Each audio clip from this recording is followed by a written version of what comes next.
À toutes, bonjour à tous. Alors d'abord, permettez-moi également de remercier très chaleureusement le mouvement européen en France, non seulement pour votre invitation, mais aussi pour l'œuvre patiente, je dirais que depuis 1949, ça a été rappelé par Hervé Moritz, vous accomplissez pour forger cette conscience européenne, cette conscience que nous formons une communauté de destin et pas simplement une communauté d'intérêt. Parce qu'au fond, nous, Européens, j'arrive vite au sujet, mais nous, Européens, on est quand même liés par deux choses qui sont naturelles, l'histoire et la géographie. On l'a parfois oublié, mais cette formule du grand Européen Jacques Delors, qui est que le modèle européen doit être fondé sur la concurrence qui stimule, sur la coopération qui renforce et sur la solidarité qui unit, c'est un modèle qui reste d'actualité. On va essayer de l'illustrer à travers cette question des fonds européens. D'abord, vous dire en deux, trois mots, qu'est-ce que c'est les fonds européens? Alors, ça a été très bien expliqué dans je dirais leur définition et la question de leur accès. Je vais simplement vous dire du point de vue économique ce que ça représente. D'abord, le principe des fonds européens, il existe depuis 1975. Donc, c'est pas quelque chose de nouveau, c'est quelque chose qui est ancré dans l'histoire de la construction européenne. Pourquoi on a des fonds européens? On a des fonds parce que, dès l'origine, nous avons certaines régions, certains territoires de l'Union, des communautés à l'époque, qui sont en rattrapage, qui sont encore en développement économique et social et qui doivent rejoindre progressivement la moyenne, c'est ce qu'on appelle la convergence économique. Ensuite, ils représentent combien? Répondre à votre question, 50 milliards d'euros par an au niveau européen. 50 milliards, c'est un tiers du budget européen. On peut dire c'est beaucoup, et c'est vrai que c'est beaucoup, 500 millions à l'échelle d'une région sur 6 ans, et en même temps, et j'allais y venir, en même temps c'est peu.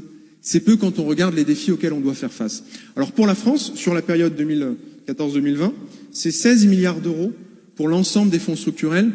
Quand je dis fonds structurels, je mets de côté la politique agricole commune, on peut en parler, mais je considère que c'est une politique, une philosophie, je dirais, différente. C'est 230 euros par habitant en France, les fonds de cohésion. C'est beaucoup, là aussi, et en même temps c'est peu. C'est moins que d'autres pays comme l'Espagne, comme la Roumanie, comme la Pologne, et ça se comprend puisque ce sont des pays qui, eux, ont un saut supérieur à réaliser par rapport à la France. Et pourtant, et c'est mon deuxième point, ces financements, si on est lucide, ne sont pas exempts de critiques. Je vais, je dirais, prendre 3 exemples marquants de critiques de ces financements européens. La première, c'est qu'il manque de cohérence. Je vais prendre simplement cet exemple de la formation professionnelle qui est marquant. On a devant nous, Européens, un défi qui est celui de la révolution numérique qui va bouleverser nos marchés de l'emploi et peut-être même, plus généralement, notre rapport au travail. Et quand vous regardez quels sont les Européens qui peuvent bénéficier d'une formation, ils sont chaque année 3% en Grèce, 3% en Hongrie et 31% au Danemark. Vous voyez ces disparités. Et donc l'Europe, elle est dans la mondialisation, mais ses efforts sont dispersés. On pourrait dire la même chose sur la transition écologique. Le niveau d'investissement public dans la transition écologique est extrêmement hétérogène d'un pays à l'autre. Et donc ces fonds de cohésion devront à l'avenir contribuer davantage à cette cohésion économique précisément. Deuxième critique qui est faite très souvent, c'est leur manque de visibilité. Moi, je suis très heureux d'entendre ce discours-là de la part d'une élue régionale. Je pense que c'est très important. Malheureusement, on ne l'entend pas toujours de la part d'élus locaux. On a aujourd'hui des fonds qui sont parfois utilisés, attribués par l'Europe dans l'indifférence générale. Est-ce que l'on sait, par exemple, qu'un repas sur 5 distribué par les Restos du Cœur est financé par l'Europe? Je vous propose quelque chose, faites le test autour de vous. Il y a 60 000 projets locaux en France qui sont soutenus par des fonds structurels européens. 60 000. Et pourtant, parfois, quand les élus locaux inaugurent tel ou tel équipement, tel ou tel projet, ils ne le mentionnent pas. Alors, moi j'en appelle à leur responsabilité, dites-le quand l'Europe vous finance. Quand un projet n'aurait pas pu voir le jour, un projet de collectivité, un projet entrepreneurial, un projet associatif, et qu'il bénéficie de fonds européens, disons-le, c'est une responsabilité commune si on veut aussi changer l'image et donner plus de visibilité à ce que fait déjà concrètement l'Union européenne, quand bien même ce serait imparfait. Et puis troisième élément de critique, j'en arrive ensuite à la conclusion, je pense que ce sont des fonds, là c'est une analyse personnelle, mais qui manquent d'ambition. Je dis qu'ils manquent d'ambition parce qu'ils sont paradoxaux ces fonds européens. Vous pouvez être un pays qui fait du dumping social, vous pouvez être un pays qui fait du dumping fiscal au cœur même de l'Europe, vous pouvez même parfois être un pays, je ne citerai pas de nom, qui ne respecte pas les principes élémentaires de l'état de droit et bénéficier de financements européens.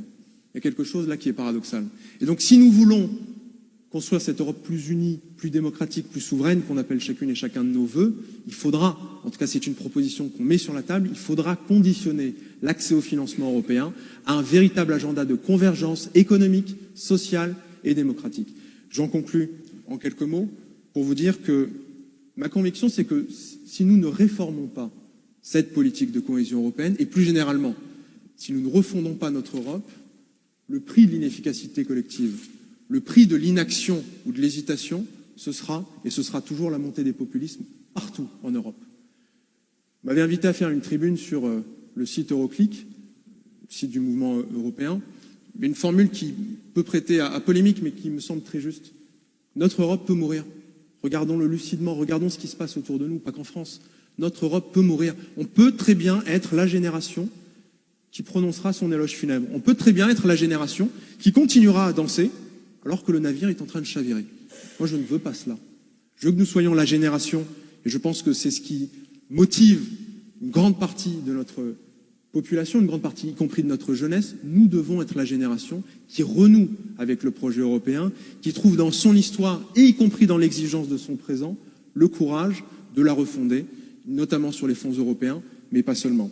Et donc notre alternative, j'en termine là, je vous le dis tel que je le pense, notre alternative, elle n'est pas entre accepter l'Europe telle qu'elle est ou la quitter, elle est aussi de pouvoir refaire l'Europe telle qu'elle devrait être. Voilà les enjeux, je crois, qui nous animeront dans les prochaines semaines et dans les prochains mois.